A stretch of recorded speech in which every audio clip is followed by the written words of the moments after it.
Game 58 out of 400 has been a very highly requested game from our TikTok community, and it did not disappoint. So DisHonored is a first-person action adventure game developed by Arcane Studios and published by Bethesda back in 2012. Over the years, I've heard non-stop how good Bethesda games are, but I do think DisHonored was my first title I've played by them. So I'm definitely going to have a lot more to look forward to now that Bethesda is a part of the Microsoft first-party lineup and will most likely have all their titles on GamePass from here on out. The story of DisHonored is set in a plague-ridden city where you take control of Corvo, one of the Empress's guardsmen. The best way to describe Corvo is that he's basically a magic ninja assassin. I played the game for a solid week now, but still haven't finished it, so I can't say for sure how the story ends, but you're slowly going around taking revenge on the people who killed the Empress and are trying to cover up all their political corruption. Gameplay-wise, you sneak around the city, choosing whether to kill everybody you see or go around undetected. You do die pretty easy, so you're not going to want to run in like Master Chief, but are always well enough equipped to take out a few guards at a time. I'm usually more into the run and gun non-stop gameplay,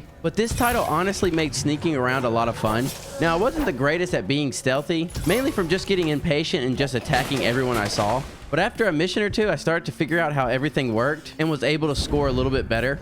Each level is very open-ended. There's almost always routes to take above or below the enemy, and then you're able to decide who to take out along the way. Now, the game was constantly reminding me the more bodies I left, the more the rats would spread the plague. So I tried to tone down the killing about halfway through, but it may already be too late for my playthrough. There's also plenty of weapons, equipment, and abilities to go about each level how you like. Now, by the end of it, I was mainly using the teleport ability to run across rooftops to get a good shot with my sleepy arrows, and I'd also call in the horde of rats to help me clean up my mess when I missed my shots. One big thing to mention is the game's graphics and art style. The characters remind me a lot of Sea of Thieves and how their proportions are handled, which gives everything a slightly cartoony look, which isn't a bad thing by any means. It actually helps the game hold up after about 10 years of being out. And all the scenery kind of looks just as good as all the games released in the last few years. So this is the best story game I've played on the series so far, and probably in many years. It's getting a solid 9 out of 10 for me, and if I can get over the halfway point and get to the ending, I may bump it up to a 10. Either way, I would highly suggest this game to anyone looking for a single player experience. Thank y'all for watching, and I'll see you in the next one for Game 59.